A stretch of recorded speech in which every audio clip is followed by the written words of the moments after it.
In 1192, a vast army of Turkish mounted archers descended upon India and defeated the Rajput Confederacy, led by Ajmer's ruler, Prithviraj Chauhan.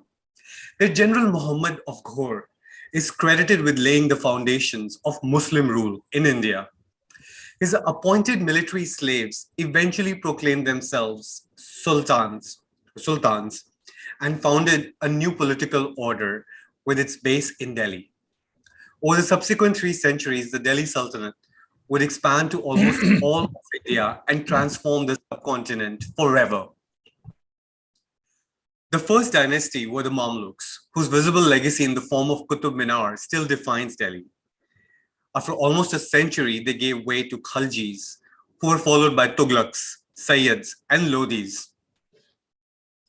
In 1526, when Central Asian warlord Babar killed the last of Lodhi Sultans in the momentous Battle of Panipat, it ended the era and marked the inception of the Mughal Empire. Traditionally, these two phases of Delhi-centered Islamic rule by Persianized dynasties tracing their roots in Central Asia are treated as entirely distinct periods of Indian history. The popular perception of these periods are well captured by the titles of two of the books of Indian writer Abraham Ereli. While his history of the Delhi Sultanate is assigned the epithet Age of Wrath, his book on Mughal period is titled Life in India's Last Golden Age. Today we at Argumentative Indians would like to question the basis of the bifurcation of India's medieval history. Why do historians not classify the Mughal dynasty simply as the 6th Delhi Sultanate? What marked this break?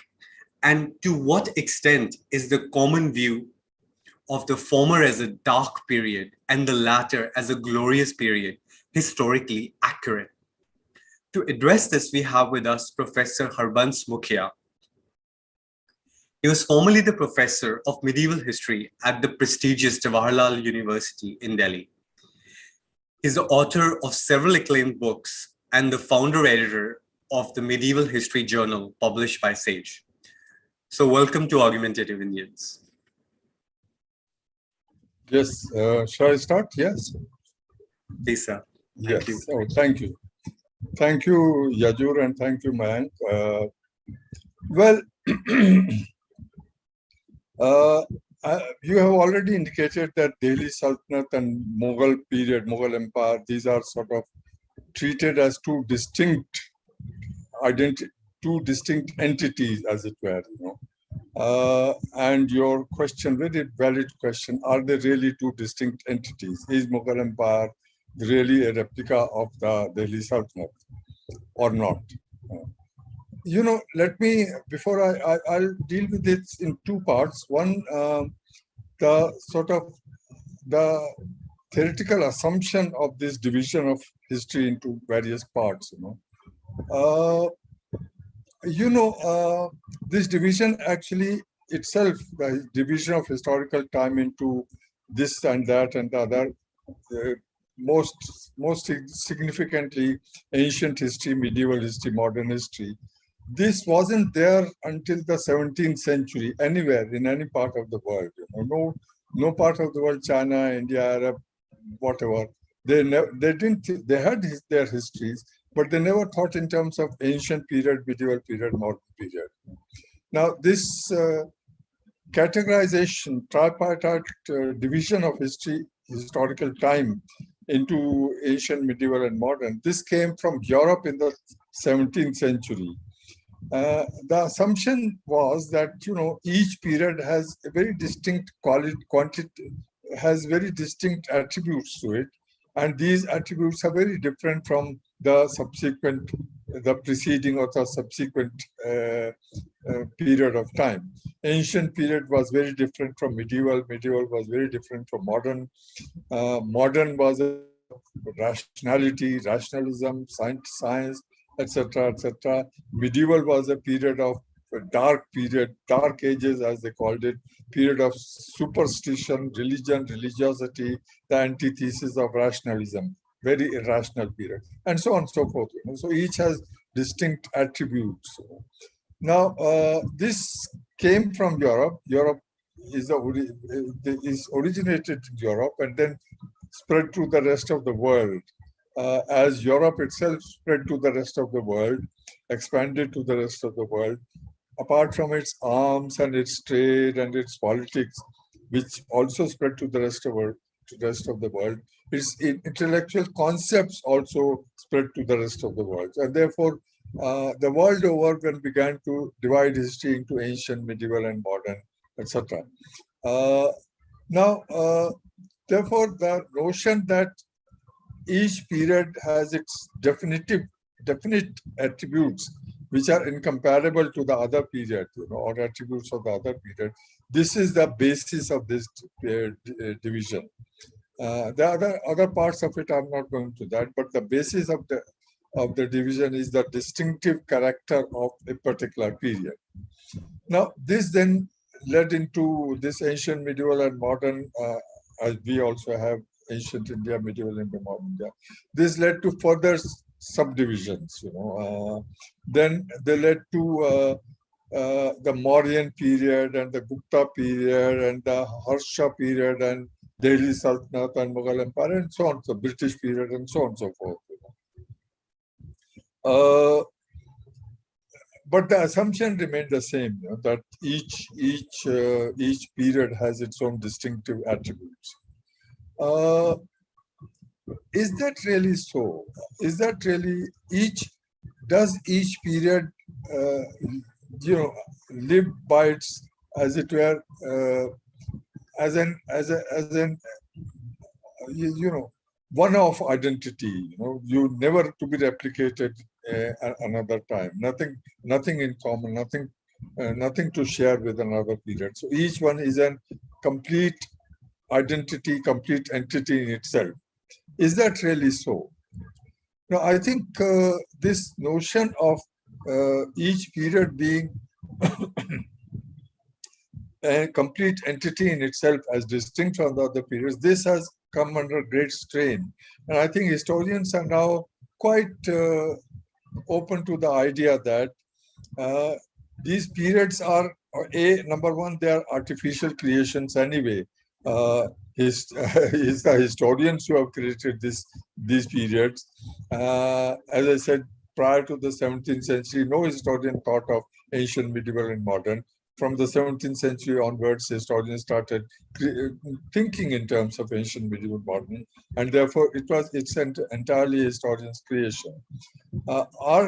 Each period such a distinctive identity? Sorry, it's a distinctive entity that it has nothing in common with any other period. Does the modern period, which is characterized by rationality and progress and so on and so forth, has nothing to do with it's conceived to be the contradistinction to the preceding dark ages of medieval period. There is no rationality in the dark age, in the medieval period. There is no progress in the medieval period. It's all of it is confined to modern period. So, is that really so? Whether in the context of Europe or in the or any other in context, is that really so? Aren't there links which bind one period to another period, which take one period into the other period? One period is born out of, as it were, of the womb of the preceding period, rather than being a distinct entity whatsoever. So it's a larger question. I'll sometime we'll discuss this, but just now let me take up this Delhi Sultanate at the Mughal period. I'm arguing that basically the question boils down to the notion of continuity and change. Are we talking of continuities from the ancient and medieval to modern period, or are we talking of basic change, a fundamental change from the ancient to the medieval and to the modern period? In other words, are continuity and change contradictory to each other? Are they they are incompatible with each other. Either you have continuity or you have change. You can't have both. Is that really so? That's an assumption. When you think of modern age like this and medieval age like that, you obviously assume that from the dark ages of medieval time, medieval age, we have changed to the modern age of rationality and so on and so forth. Is that really so? Actually, continuity and change are itself interrelated notions, in the sense that there is a lot of continuity when things change, and there is a lot of change when things continue. Take any example. French Revolution is supposed to mark the sort of dividing line of the. It's not that France changed with the French Revolution.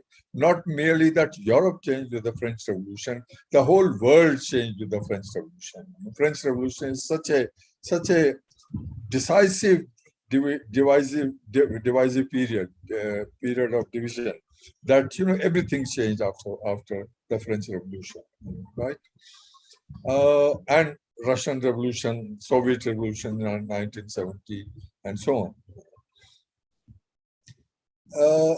Then comes a historian, French historian, François Furet, and he says, virtually, doesn't use these words, but virtually says, was there a French Revolution in 1789? And he shows how much of pre-French revolutionary structures and ideas and concepts and styles of life are continuing after the French Revolution. That he shows that lots of things were continuing after the French Revolution that occurred from the pre. So he's talking of continuities and change. Things did change with the French Revolution, certainly, but then they didn't overthrow everything that had preceded the French Revolution. Or I mentioned the Soviet Revolution, 1917. 70 years of Soviet Revolution, everything seemed to have changed. There was no private enterprise of any kind. Even a taxi driver, when he is driving taxi, he's driving it on behalf of the state. It's not his private taxi. And what he earns in the evening, he deposits it in the state treasury or wherever, because he just gets a salary for driving the taxi. It's not his private taxi, and he can't earn any profit from private taxi. Even a flower girl selling flowers actually is doing it on behalf of the state. I'm talking of the smallest scale. Of course, big industries and so on, factories, of course, and farms, they're all state-owned. So everything had changed, right? Really, 70 years on, suddenly in 1990, 91, it shows that lots of things had continued. They suddenly assert themselves, all over. They were gradually building up, and suddenly over the preceding 70 years, but in 1991, they suddenly assert themselves and overthrow a regime which had actually suppressed these structures. So that obviously lots of these structures had continued under the rubric of socialism and socialist revolution and so on and so forth. So basically your point is that pivotal events also unleash changes, but these changes are still gradual. It's when we look at history, obviously with the benefit of hindsight, we come up with these periods we classify the history into various different periods around these pivotal events, but it's not like the society just suddenly changed at those discrete points. The changes were gradual. But it's still interesting to me, like coming to the Delhi Sultanate period, we do go from a Mamluk dynasty, which is the slaves of Turkic origin, military slaves. Then we go to the Khaljis, who are sort of like a heterogeneous Muslim dynasty, which is sort of rooted in India. And then you have, at some point, you have the Lodhis, who are Afghan origin.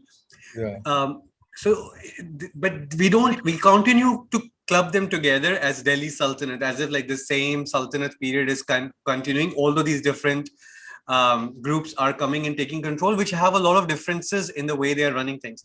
But Yes. at some point, when the Mughals come into the picture, who are also just Central Asian warlords as the ones prior to them, they're also Persianized, similar, they bring that Persianate culture. Suddenly we see that as a break and as the dawn of a new era. And most historians don't put them as another Delhi Sultanate, although it was still pretty much defined Sure. in the same geographical Sure. space. Sure. So what makes them so different from their predecessors? Yes. Yes. That's what I'm coming to. Before we come to the question of what makes them different from the other, let me state and emphasize that there are lots of things which are continuing, which originated in the Delhi Sultanate, or in fact even pre-Delhi Sultanate, what is called the early medieval period, and they were continuing through the Delhi Sultanate and right into the Mughal period. All this Delhi Sultanate and Mughal period, Mughal dynasty, Mughal empire, etc., they focus our attention on the dynasties, ruling dynasties and state and their wars and battles and conquests and so on and so forth. There is much more to historical change or lack of change than dynasties changing. In fact, many times the change of dynasties don't mean any change. Structures remain the same. See, there are some changes occur, but not fundamental changes.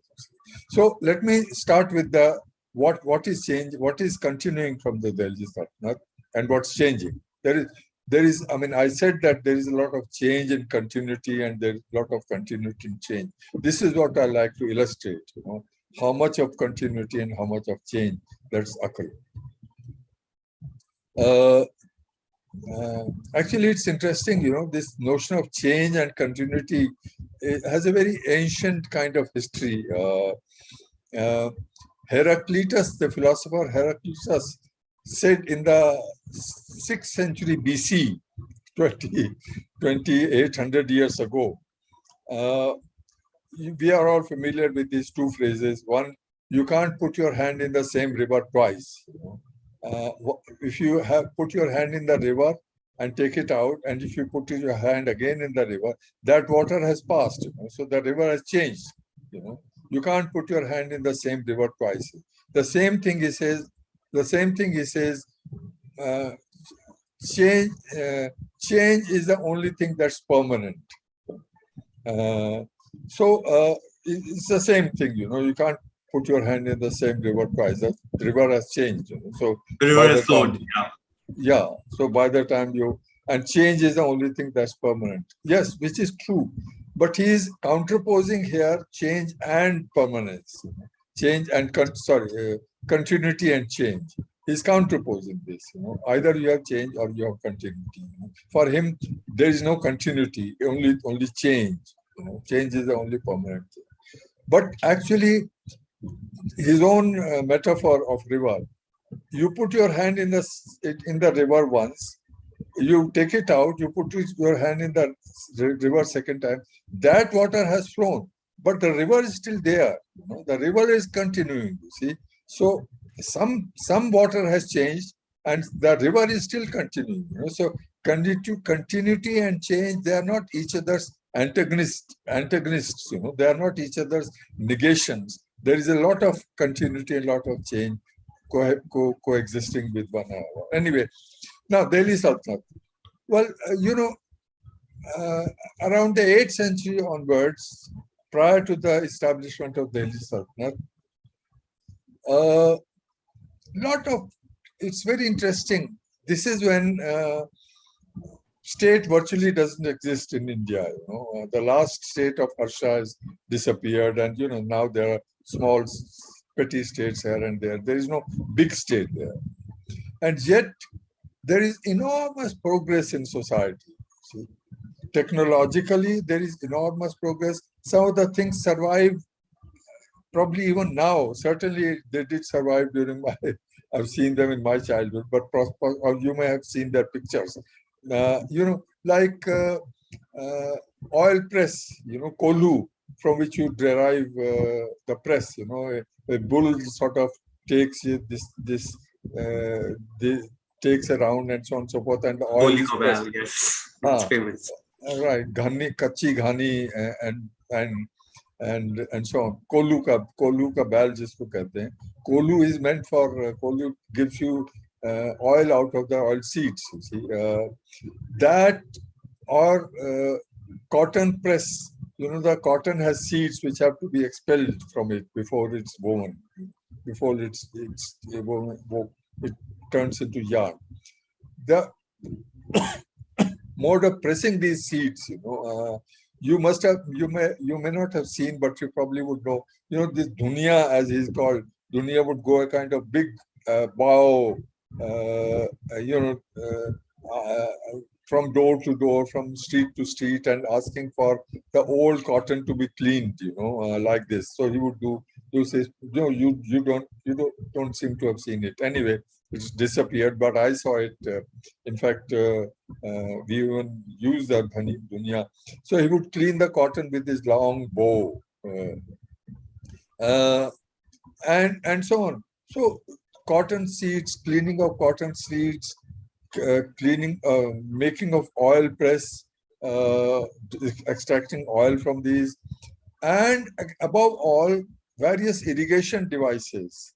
New irrigation devices came into being, and some of these irrigation devices still continue, possibly in some areas, but certainly they did continue until 50 years ago. Like, rahat, as it is called, arhat, one or two bullocks, they go round and round, and a garland of matka goes into the river, goes into the well and draws water, etc. Yeah. Yeah, wheel. Yeah. Yeah, the Persian wheel it is called. And prior to that, there are other modes of irrigation devices. All of these developed in the period when there was no state, virtually. So this is a period of great technological progress, economic progress, expansion of agriculture, expansion of agricultural production, expansion of agricultural productivity, and so on and so forth. And by the time Delhi Sultanate establishes itself, a kind of authoritarian regime is coming into being. When there is so much of production taking place, the local zamindar, he is becoming more alert to extract his surplus from the peasants and so on and so forth. So by the time Delhi Sultanate is established, it's a very progressive kind of era over which they are established themselves, progressive technologically, economically, even socially, actually.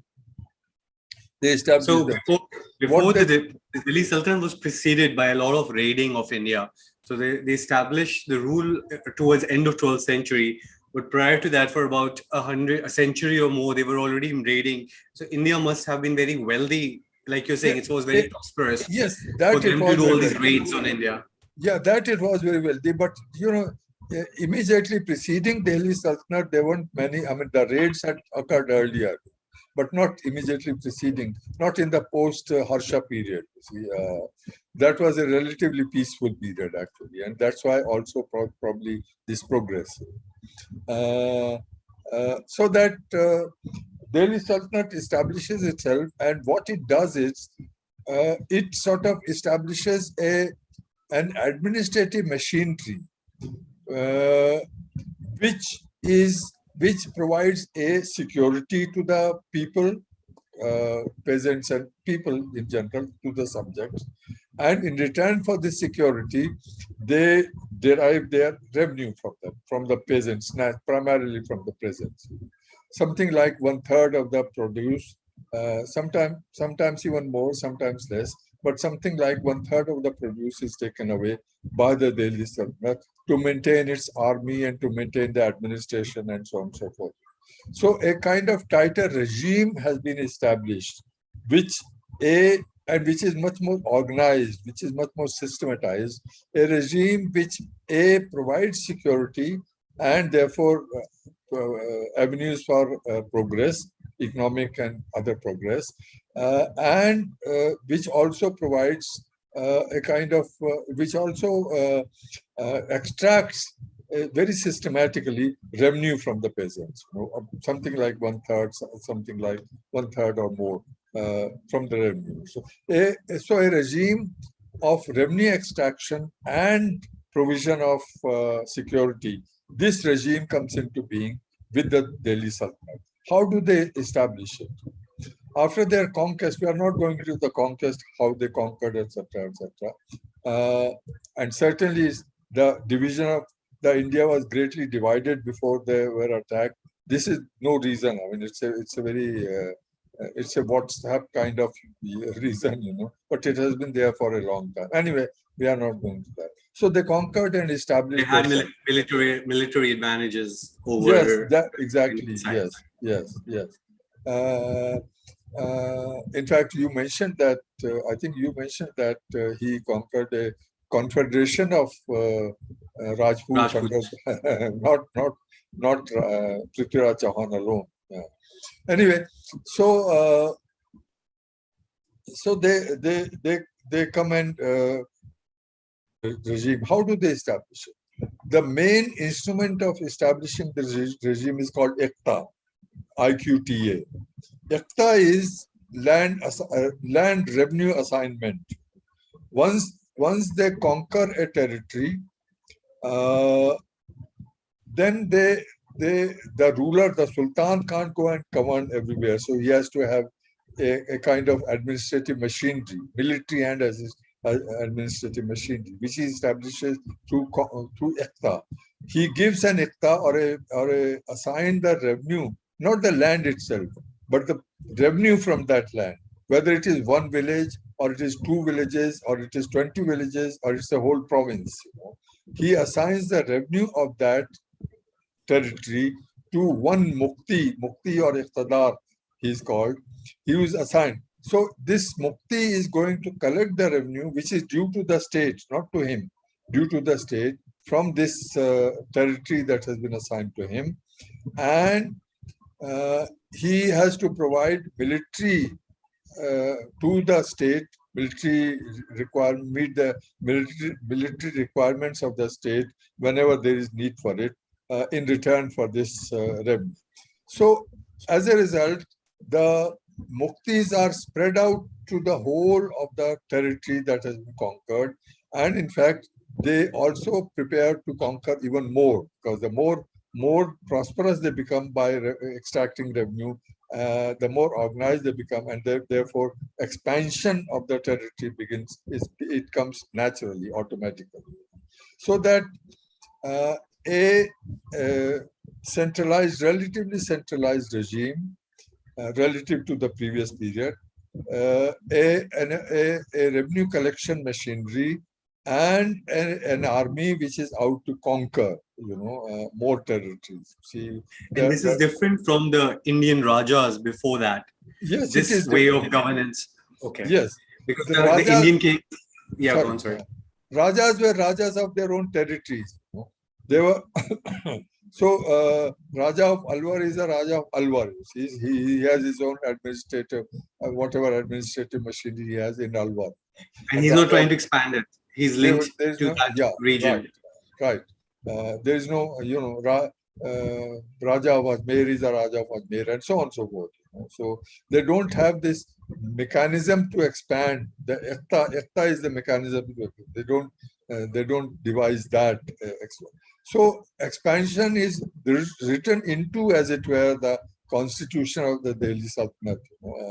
Expansion and revenue collection or administration to collect revenue and so on.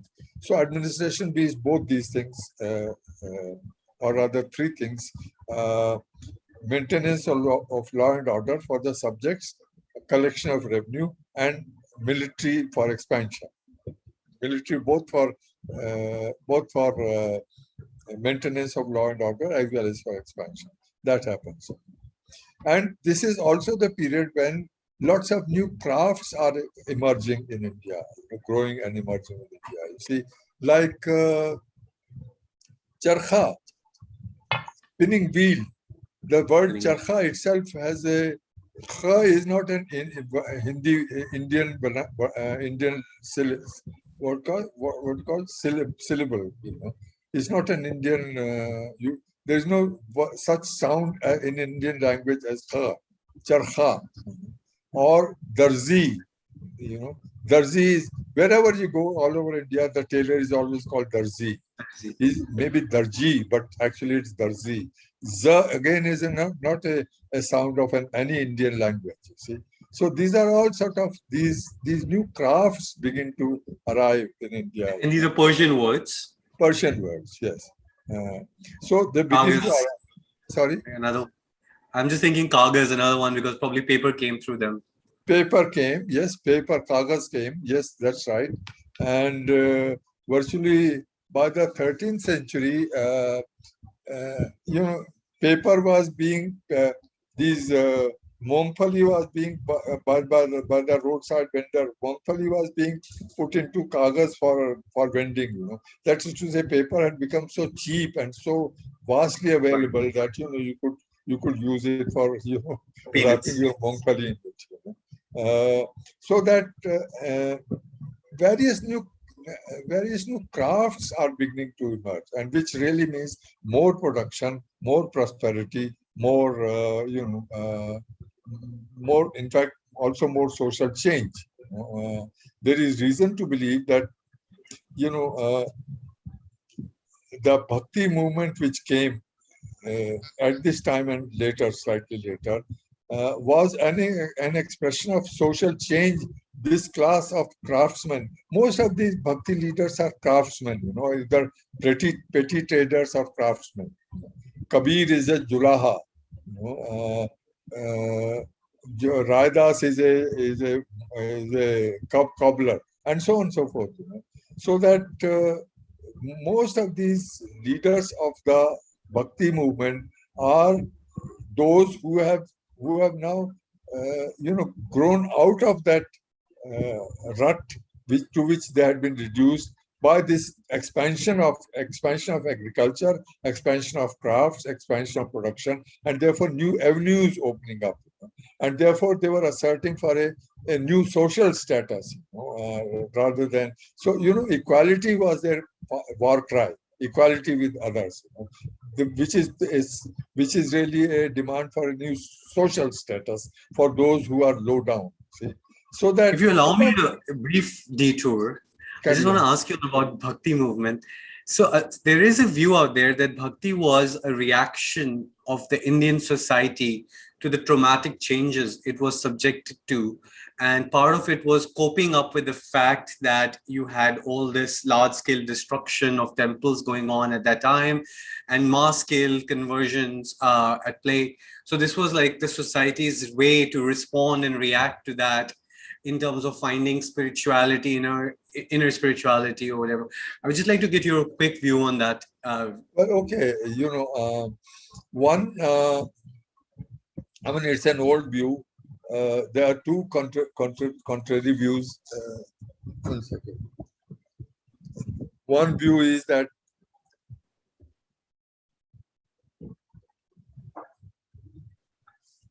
Bhakti is a response to the coming of Islam to India. Positive response, not negative.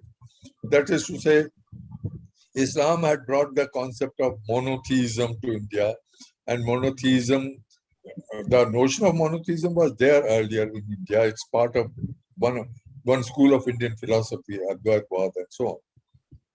But it wasn't a socially accepted practice of monotheism. In practice, it was polytheism mostly. See, so that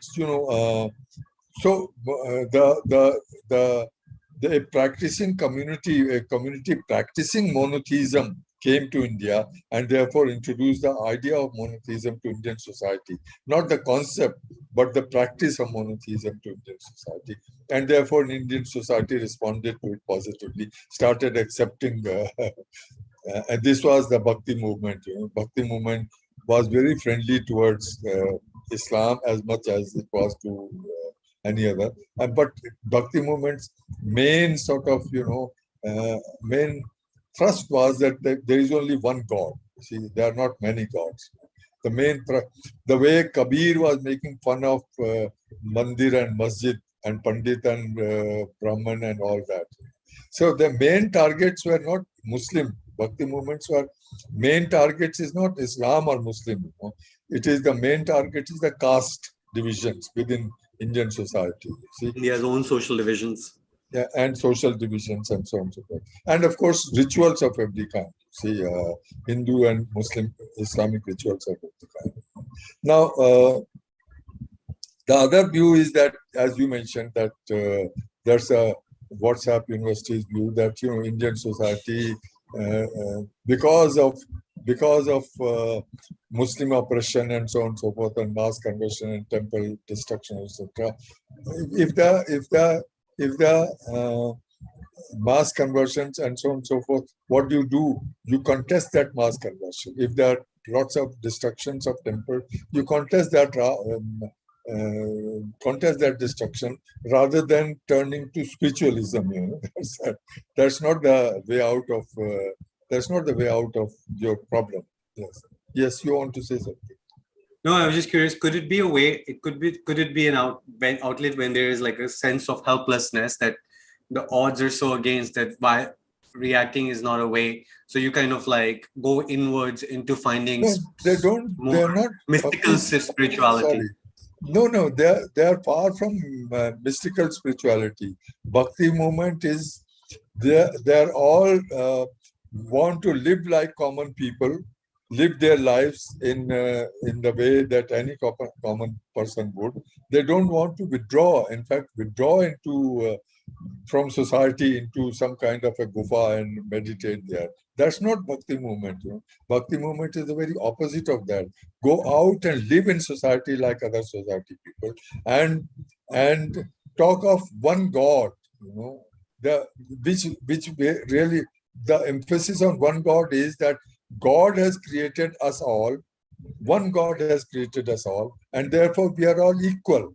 So the emphasis is on equality, rather than on temple destruction and so on. So the very centrality of Bhakti movement is against caste system, against inequality. So you think the spread of Bhakti movement was to some extent the result of the beginning of the Delhi Sultanate and this exchange with the Sufi ideas and many changes. That was triggered by that.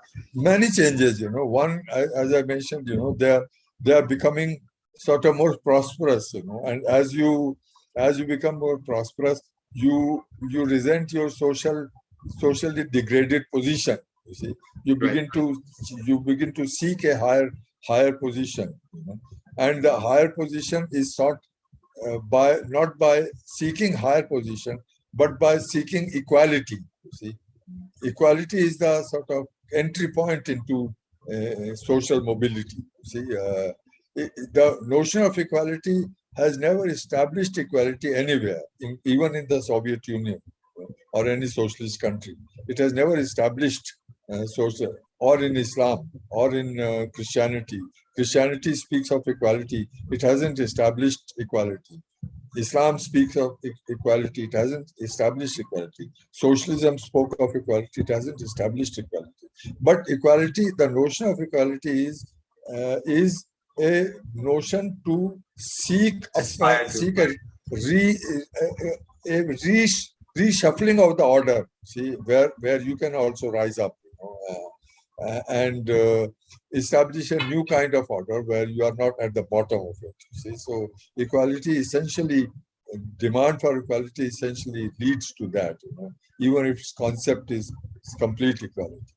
Anyway, so there are lots of changes which are occurring during the Delhi Sultanate.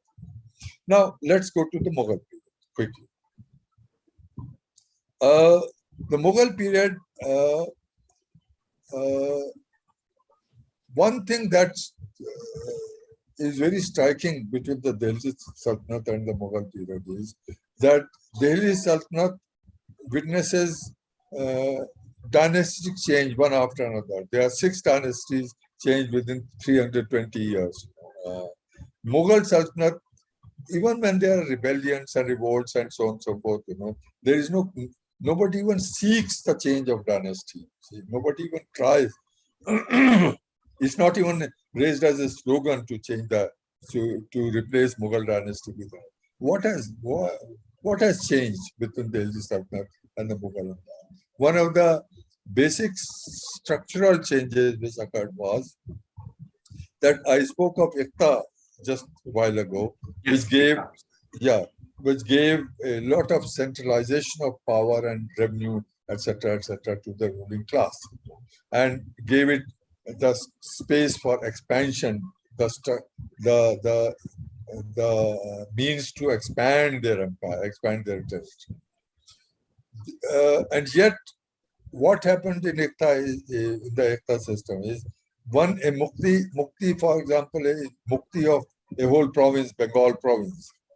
He has collected so much resources under his command, and so much both financial resources as well as military resources. He commands such a large, vast military force, that there is always a tendency to rebel and establish one's own kingdom. See, so that all the changes that took place, dynastic changes that took place, were result of rebellions by by someone or the other of an older dynasty. See, right. So that Jalaluddin Khilji rebelled against Kakubad and so on, and what's his name? Ghiyasuddin Tughlaq rebelled against the Khaljis, though he was their own commander, and so on and so forth. So that there was already a precedent in generals rebelling against the sultans, and it started all the way back from Muhammad Ghori. So there was always this precedent of the generals rebelling and taking over. Yes, exactly.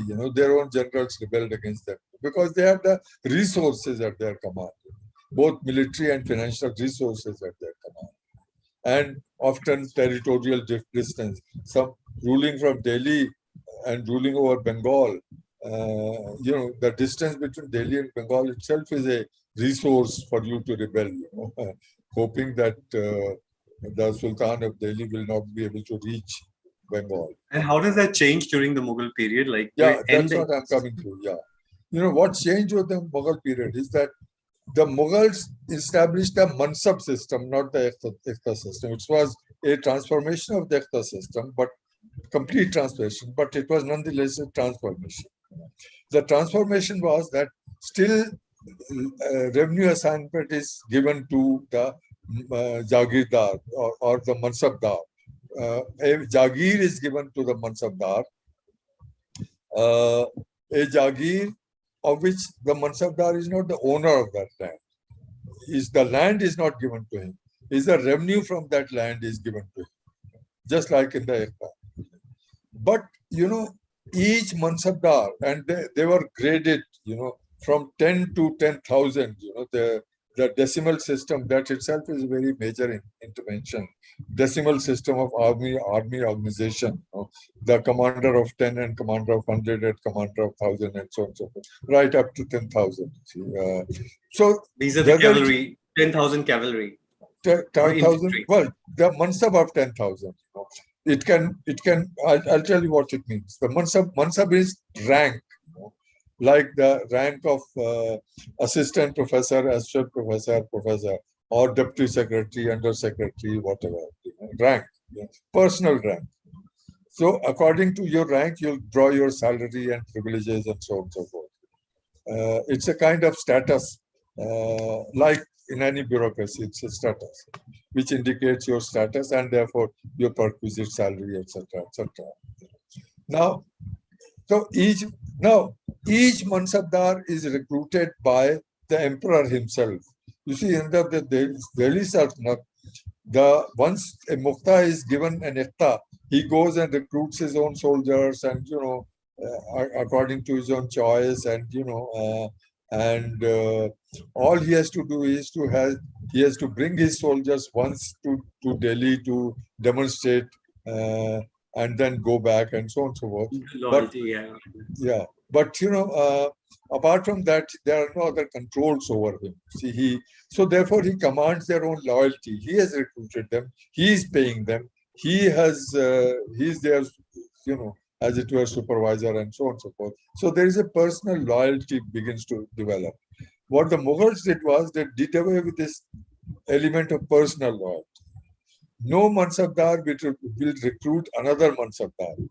Every Mansabdar will be from 10 to 10,000 will be recruited by His Majesty himself, so that each Mansabdar is loyal to the king, not to the other Mansabdars, and so on. So they might be working under other Mansabdars, but they have to work under other Mansabdars. A Mansabdar of 10 or 100 or 1,000 has to work under the Mansabdar of 5,000 or 10,000, and so on and so forth.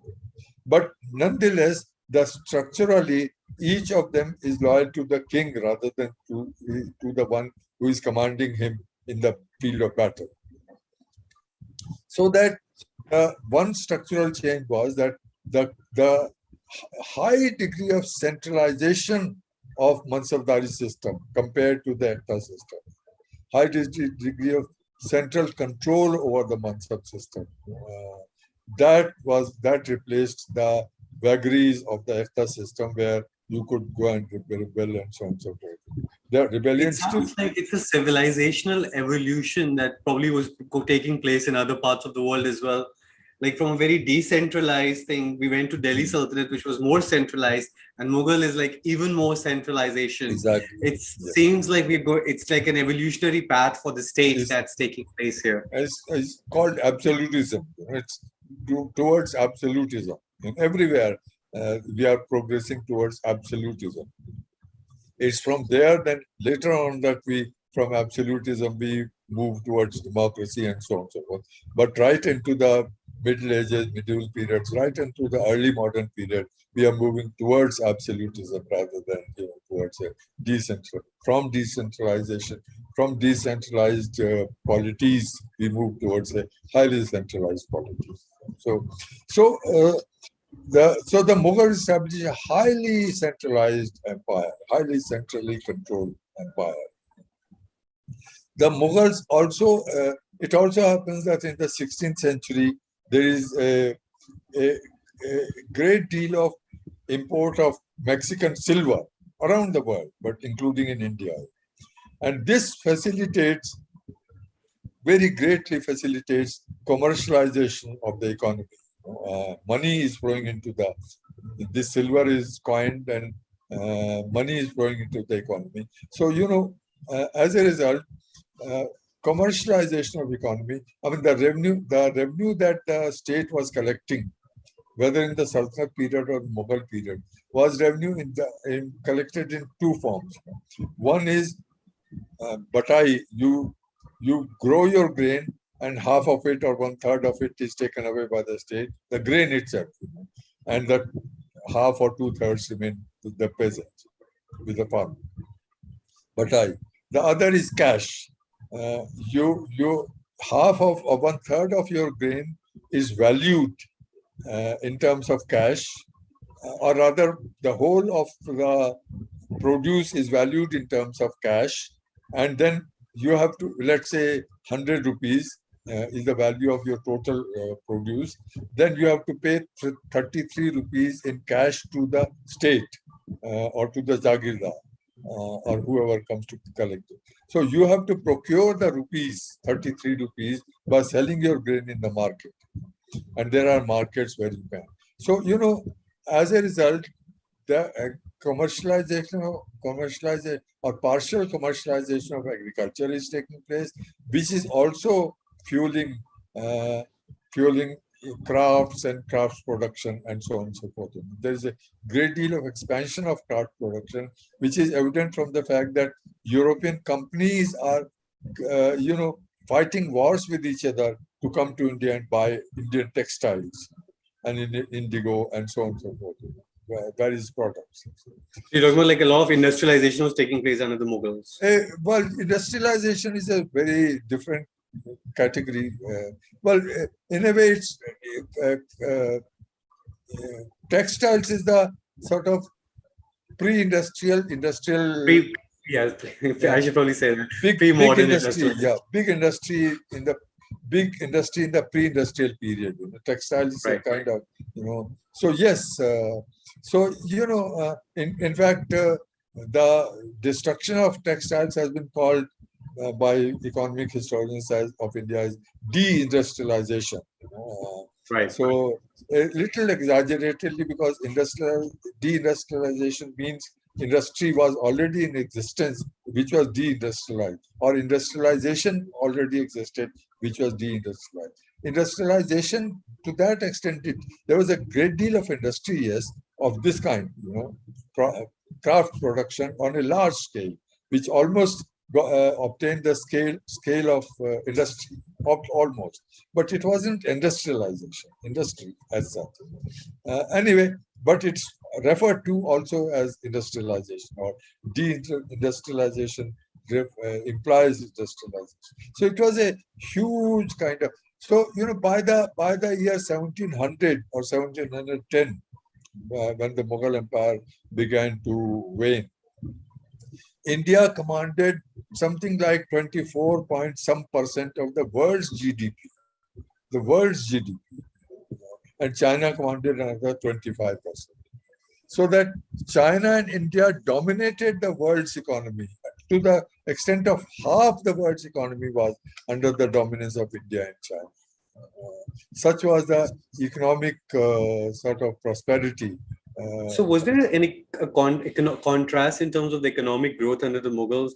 So you said prior to Delhi Sultanate, India was in a prosperous period. And then the Delhi Sultanate is generally attributed towards a lot of population growth and economic growth.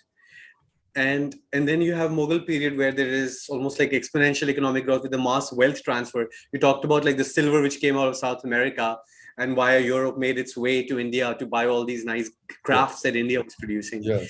So in terms of like economic growth, was Mughal period better than the prior period because of this political stability? Certainly it was better. It was more prosperous. The expansion of production, scale of production in response to demand, scale of demand, particularly, European demand was expanding all the time. They were fighting with each other to buy Indian goods. And Indian market itself was expansive, the expansive market, partly because the ruling class had so much of money, enormous, huge amount of wealth, which has to be spent. And it could only be spent on luxuries. And luxuries then produce wealth at the producers of luxury, and so on and so forth. So that the WhatsApp University calls it the Mughals plundered India, but where did they take the plunder to? Where did they take it? Yes. Anyway, so there is certainly Mughal period is a further development of what was growing in the Sultanate period, which is a further development of what was happening in the pre-Sultanate or early medieval period. So I'm trying to establish a kind of continuity of progress, from the pre-Sultanate, and therefore within which changes are incorporated. Changes are incorporated within this continuity rather than with a break. The real break came with the British, actually. When they so there is also also lots of other continuities, lots of other changes and developments. But now I'm going to talk about like something which was different between the Delhi Sultanate period and Mughal. Yeah. And I'd like to get your view on the concept of monarchy, the concept of the emperor. Did that change like between what the Delhi Sultan thought of what it meant to be a sultan, or how a Mughal sultan, especially starting from Akbar, how did they conceive their role? Yeah, good. Thank you for bringing me to this point. Delhi Sultanate doesn't seem to have an ideology, as it were. Islam is very, very strongly present in the whole of the medieval period. The invocation of Islam in everything, every sultan or every ruler had to be, there has to be a khutbah read on the Friday. Fridays. Khutbah is a kind of legitimate, establishing the Islamic legitimacy of the ruler. See? And this happened with every ruler, including Akbar. Then it also implies that he is a Muslim ruler. He is not merely a ruler. He is a ruler who is ruling on behalf of Islam, Muslim ruler. Because that is the legitimate line of descent. Political line of descent is from Muhammad to caliphs to past sultans to the current sultan. That is the line of descent. The descent, political descent, takes you right up to Muhammad. You see. So part of the role is to advance the faith, the Islam. Yeah. No. Let me. This is first half of it. Yeah. That. So the invocation of armies of Islam went out and wiped out kufr from this area. Armies of Islam were victorious. This is a Muslim king par excellence, etc., etc. So language of Islam, the idiom of Islam is very strongly present there. But does that make it a theocracy? You see, that should be the question. Does it make it a theocracy? Well, when does a state become a theocratic state? Two things. One, when only the religion of the state prevails within the territory of that state, right? Like Saudi Arabia or Yemen. And second, the jurisprudence of that religion is the only jurisprudence prevails in that territory. See, no other jurisprudence prevails.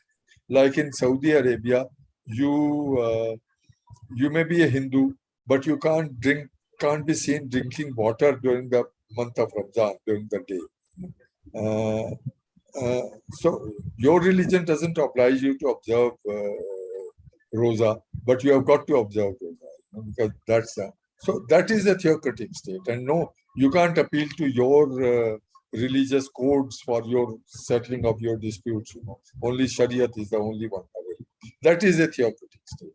Was medieval India a theocratic state in this sense? Did the whole of India become Muslim? It's a very interesting case here.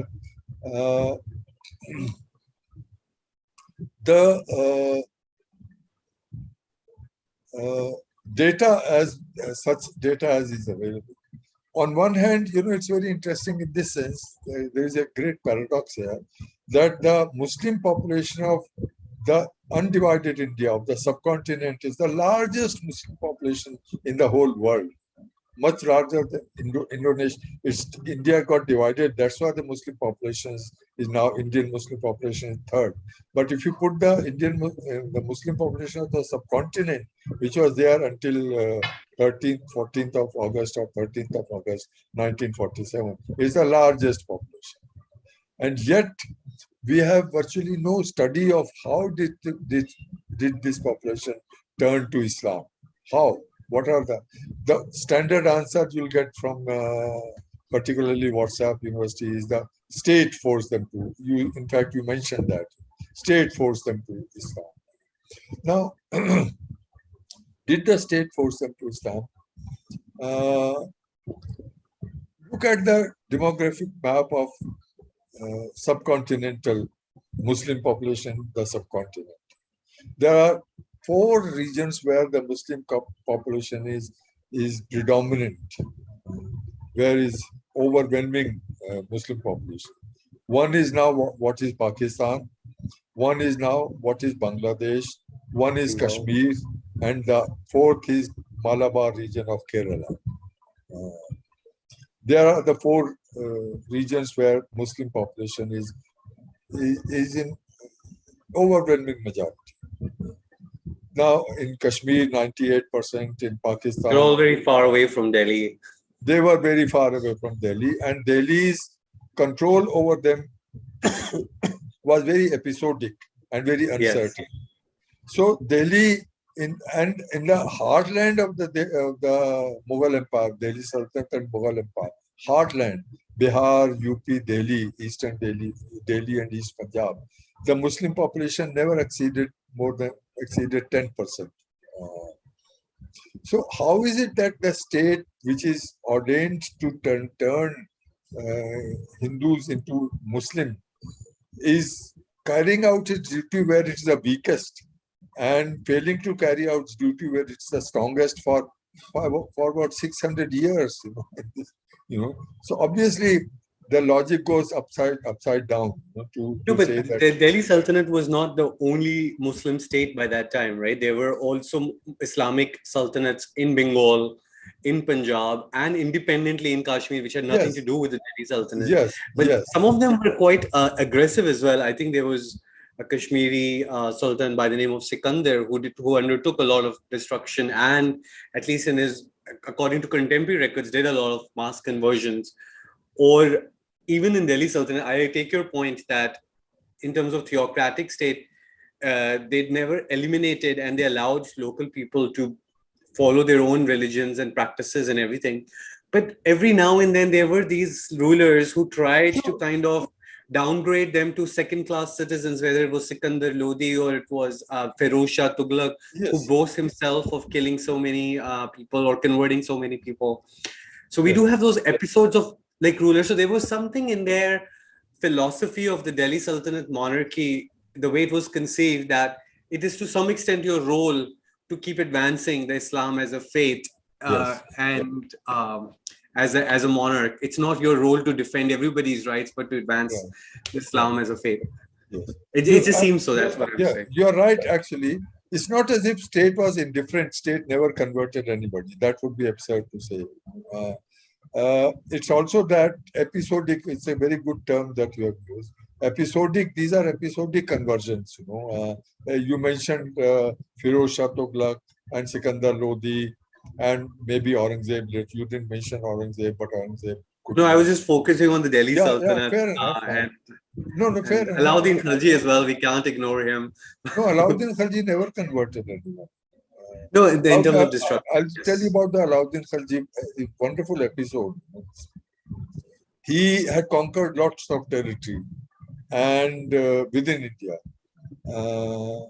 and had defended India against Mongol invasions five times. Mongols who have wiped out all sultanates around in Central Asia and right up to the gates of Europe. Alauddin Khilji defended India against them.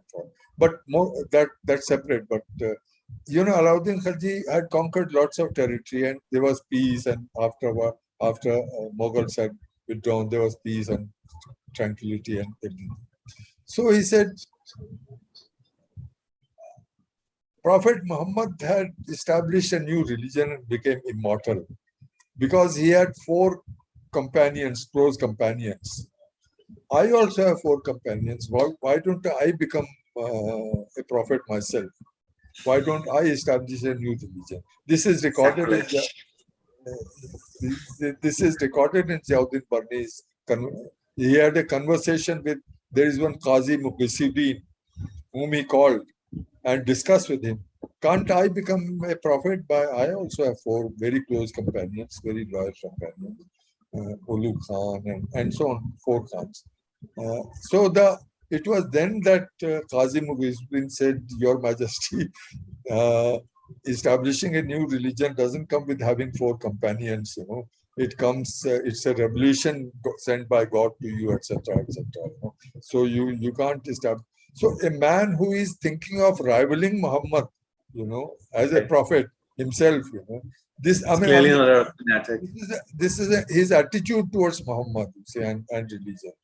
But he never converted anything. In fact, if you count these rulers, Iltutmish was asked to convert. He said, look, we are like a piece of salt in a dish of water. We'll all get dissolved. We'll start with that. So keep quiet. Don't convert. I can't convert. Balban was established. Balban was consolidating his empire, too busy to think of conversions. He did convert those rebels who had rebelled against him. Interestingly, rulers convert those people who had either rebelled or converted some or the other what the state thought was crime against the state, whatever. So they would go to him and say, we'll forgive you if you, the natural punishment for it is execution, but we'll forgive you if you convert to Islam.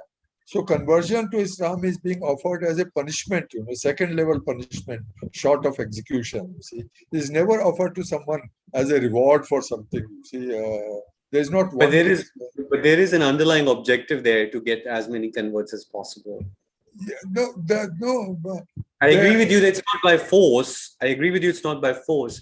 But there is an objective that let's give somebody the carrot that you can avoid the punishment by converting. Yeah. So how many of them? How many of them? Yeah. No, it's probably a small number. I agree. No, I was trying to underline the philosophical difference between their role between when going from Delhi Sultanate to the Mughal period, where like this role that I am the emperor of everybody as opposed to the emperor of just the Musliman. Yeah. This is, you are right there. Just 1 second. Now, this was, though Delhi Sultanate didn't have any ideology as such, including conversions. They did convert, certainly they did convert, but having an ideology of conversion is a different thing. Having a kind of program of conversions is different. Episodic conversions is one thing, but it depends on every person's discretion. It's not really, there's no clear state ideology. Then comes Mughal Empire.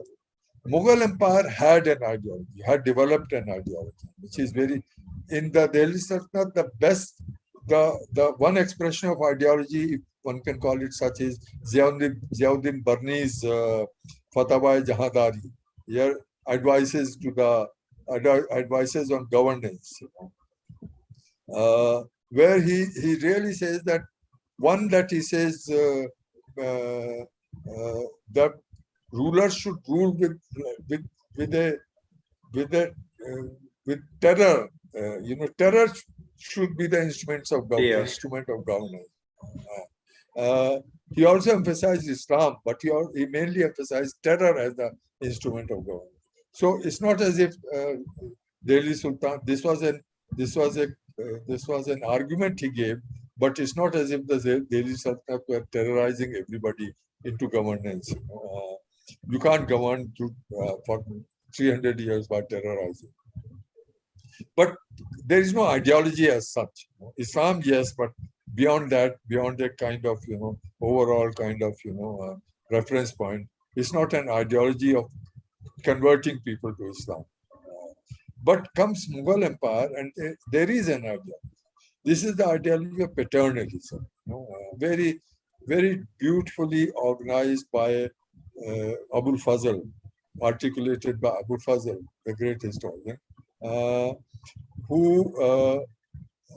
sorry, the jury is trying to say something. Anyway, who articulated in the term Sulay-Kul, Akbar's minister and advisor. Sulay-Kul.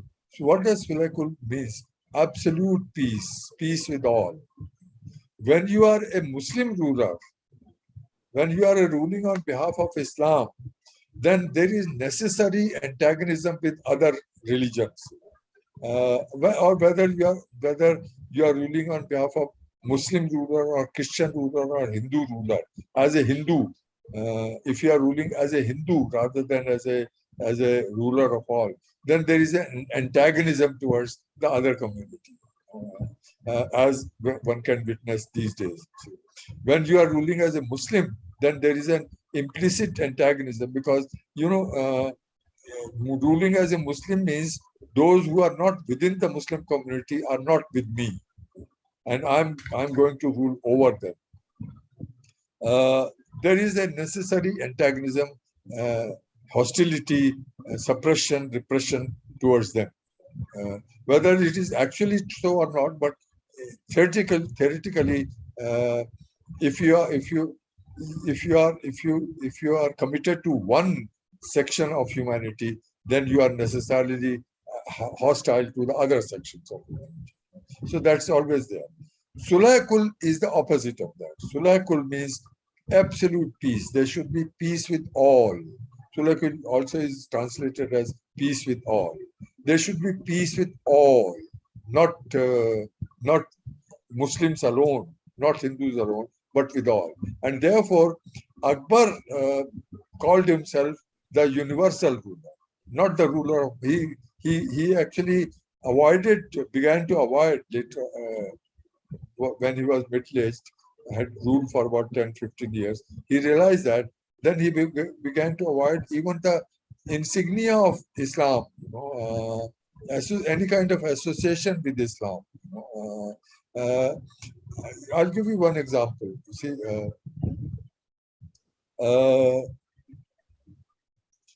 history is written, lots of histories are written.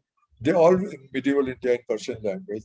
They all begin with Allah, the praise of Allah, then Muhammad, then the earlier caliphs, and then the current sultan. This is the standard. So their line of descent is traced through Islam to Muhammad. Abul Fazl's Akbarnama doesn't mention Muhammad anywhere, except when he's quoting somebody where there he mentioned Muhammad. But on his own, he avoids any mention of Muhammad. He begins with book Akbarnama with Allah, surely. In fact, he even doesn't use the word Allah very much. He uses Ilahi, which is more like divinity rather than God, but it also means God. But anyway, he's very careful about the meanings of subtle meanings of words. Anyway, he revised his book 5 times. So every time, you can imagine 5 times he was looking up meanings, words which belong to the pre-Islamic Persian rather than Islamic Persian. He was avoiding all Islamic aspects. And it's clearly written to please his master, please Akbar. No, that is not merely written to please. I mean, that is all right. That's not the main point. His main point is that he is given a different perspective on history altogether. He is really saying that Akbar is not the Muslim ruler here, the ruler of Muslims. Akbar is the universal ruler. He is a, and one figure of speech they constantly use is he is either father, or he is a shepherd, or he is a whatever doctor, who looks after everybody with equal patience and so on and so forth, who doesn't discriminate between one and another. So Akbar becomes the universal ruler, and the ideology of paternalism, he is the father of all subjects. Akbar, in fact, became so serious about being the father of all subjects that he says later on, if I had grown mature earlier, I wouldn't have married any woman from my empire because they are all my daughters. They are all my daughters. So but so this a big break from the past. Sorry? It's a big break from the past. Very big break. How they perceive themselves Very now. big break. This and Akbar's ideology prompts all his descendants as well, with Aurangzeb being a bit questionable. Absolutely. It can, this paternalism continues right till the end. And the Badshah, last Mughal ruler, Bahadur Shah Zafar, na kisi ki aankh ka noor hoon, na kisi ke dil ka qarar hoon. What am I ruler for? I can't bring solace to anyone, and I can't help anyone. So that is the ideology. And let me conclude with this. There are other many contributions of medieval India to languages, development of vernacular languages. They all come in medieval times. Literature, dress, food, and dance, music, and so on and so forth. Let me keep that apart. But let me say that, have you ever wondered why is it that on 16th of August 1947, Jawaharlal Nehru, the first Prime Minister, went to the Red Fort of Shah Jahan to deliver his Independence Day address. And since then, it is always delivered from the Red Fort of Shah Jahan. Why not from Rajpath? Sorry, now it's not even called Rajpath. Now it's suddenly called. But was he trying to look for continuity from the last sovereign Indian state? He's trying to look for continuity of that A, cosmopolitanism, and B, that notion of sulakul, the paternalism of the state.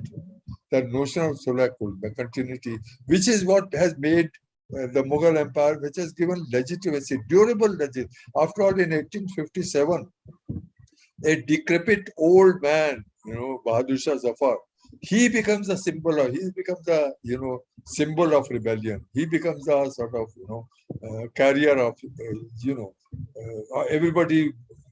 He becomes a pivot around whom everybody assembles and carry out the 1857 rebellion.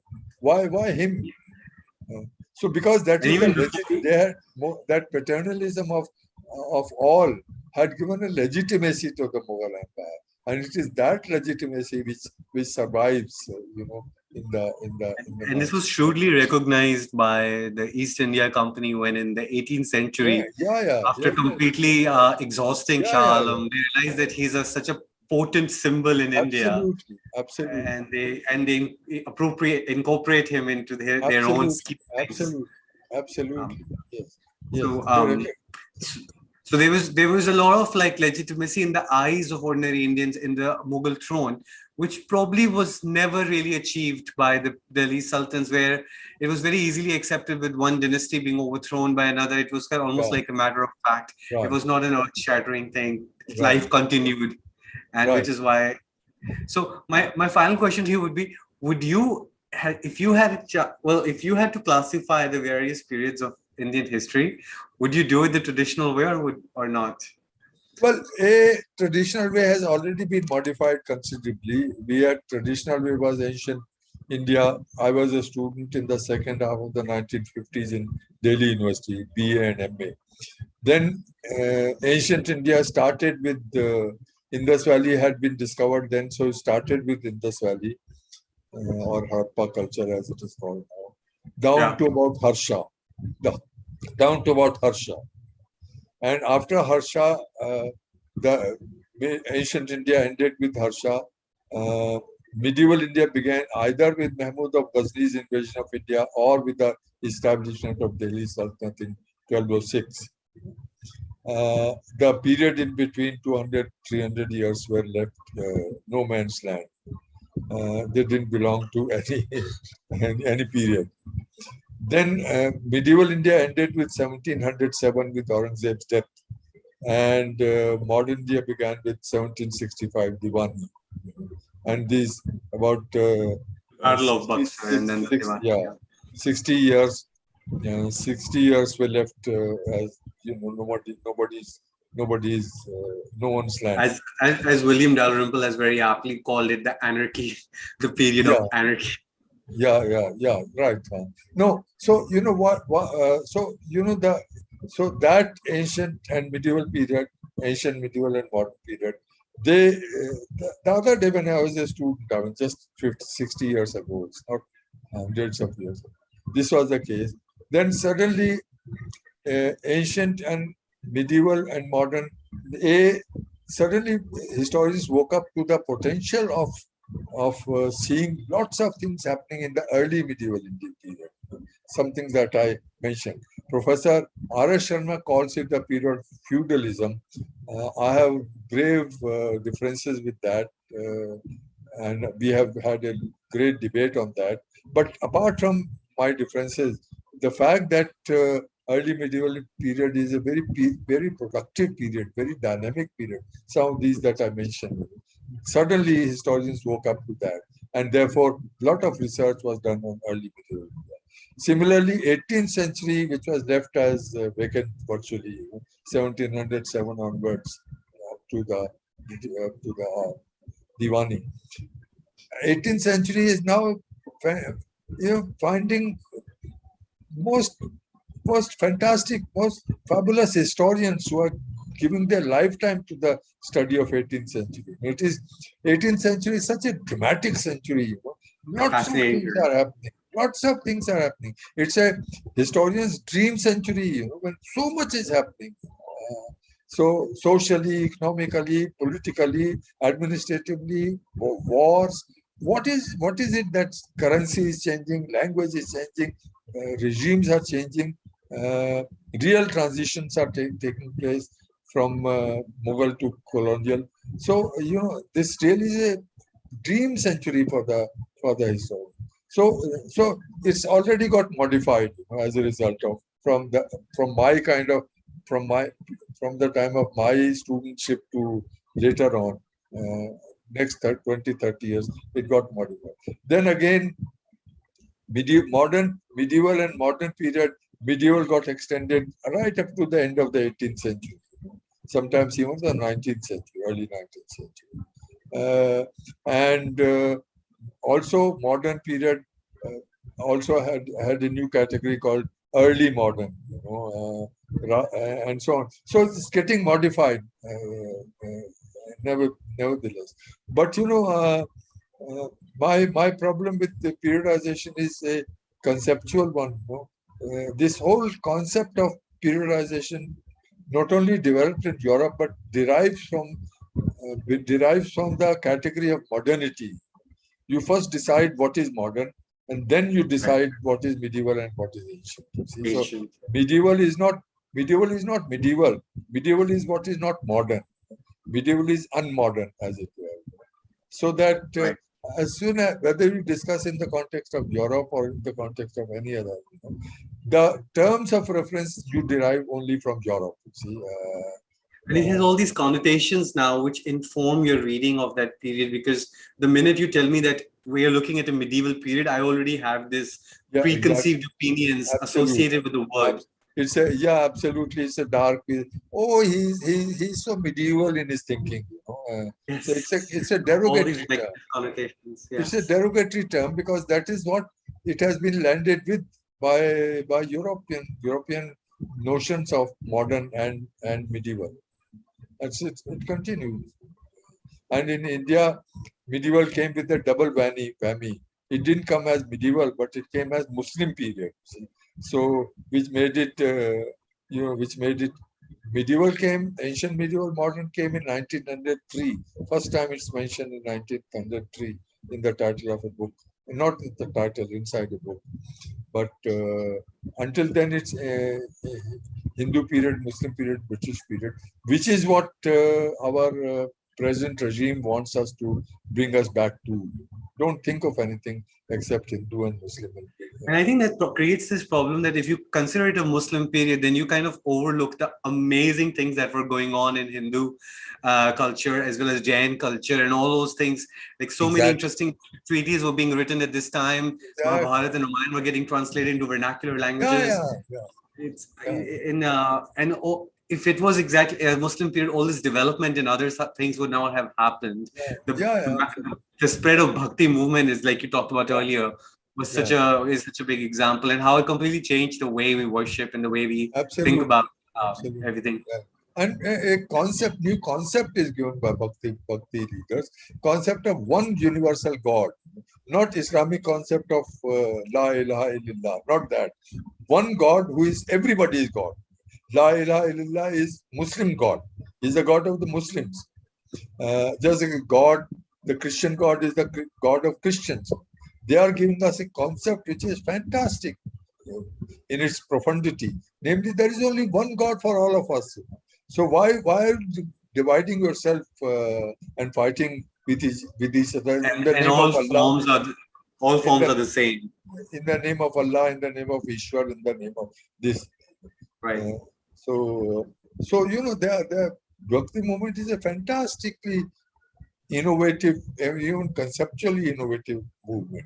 So, but you know, one thing we didn't talk about, but perhaps for another session, is the mass migrations that took place during the Delhi Sultanate, the mass movement of people from Central Asia into India. Because a lot of times people think that the Islamization or the change of culture was all top down, that the sultans of ramming down new culture down people's throat, but it was also this exchange of people, the new people coming and settling in, and their Yes, yes. interactions with the local people, which But, would have transformed the society. absolutely, absolutely.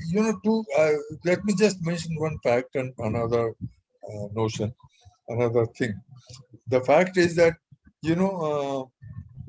one Bishop Heber came to India in around 1830s, and he mentions that one in every Indian is a Muslim. That's to say 16% of the Indian population in 1830s is a Muslim. It's not a very solid piece of evidence, but this is the only piece of evidence we have. Anecdotal, yeah. Anecdotal. In 1941, the last census before partition took place, in which the Muslim population was 24.4% or something, let's say 25%. There is a 50% rise from 16% to 24% of Under the Muslim British. population when the British were ruling here, Yes. not when the Muslims were ruling here. That's one fact of. It's very puzzling, but I've heard that statistic before, and it's very puzzling. What do you attribute it to? What I attribute is to, again, a point which has been made by several historians, is that, conversions, on one hand, I said it's a paradox that the largest Muslim population inhabits this part of the world.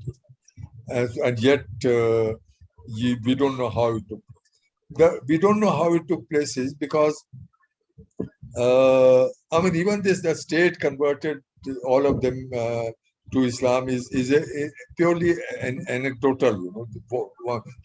Where do we know which state was converting what, on what scale and where, and so on and so forth? We have no idea of that. But anyway, we have incidents that they have talked about in their memoirs. Incidents here and there. Yeah. Incidents here. But no, there is not a single book on this theme. Not in Kashmir, there are 2 books. On Rajasthan, there is one article. In Punjab, there is one book. On Punjab, there is one book by Eaton. But not on the whole of India. There is not one book. Why is there no one book? Because you see, the conversions are taking place on very, very slow pace, spreading over centuries, not decades, centuries, quietly, slowly, imperceptibly they are taking place, without one agency being involved, on one agency being involved, or one motive being involved, or one instrument being involved.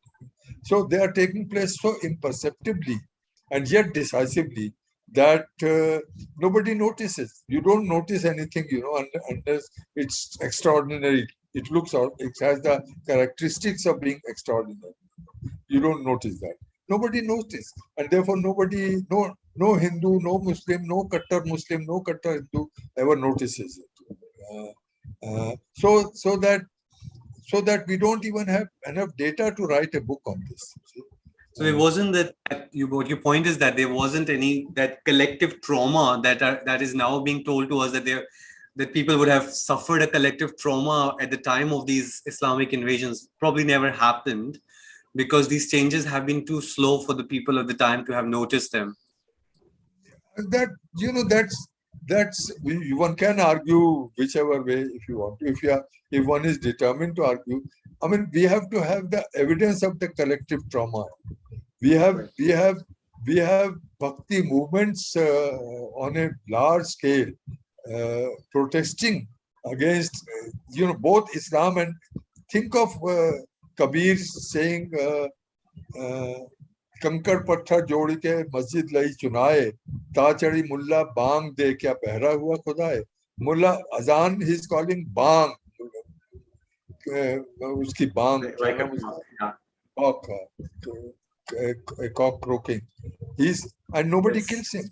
Nobody in a Muslim state you call azan a bang of the crop. You wouldn't dare to. Yeah. So where is that evidence of trauma? History goes by evidence. Where is that evidence of trauma? And Hindus historians also wrote history. It's not Muslim. And Muslims historians, some of them very orthodox like Badani, they would have greatly celebrated this trauma, infliction of trauma on the Hindus. They would have greatly celebrated. Nobody does that. Nobody says he is such a great ruler who converted thousands and thousands of Hindus to Islam. Nobody says that. Usually, they're actually the conservative ones are actually resenting. Why is that not happening? Why is the ruler not doing it? Yeah, but you first assume that this is how it happened. Then you have to find a justification why there is no evidence for it, and the justification is they are all traumatized. It's convoluted.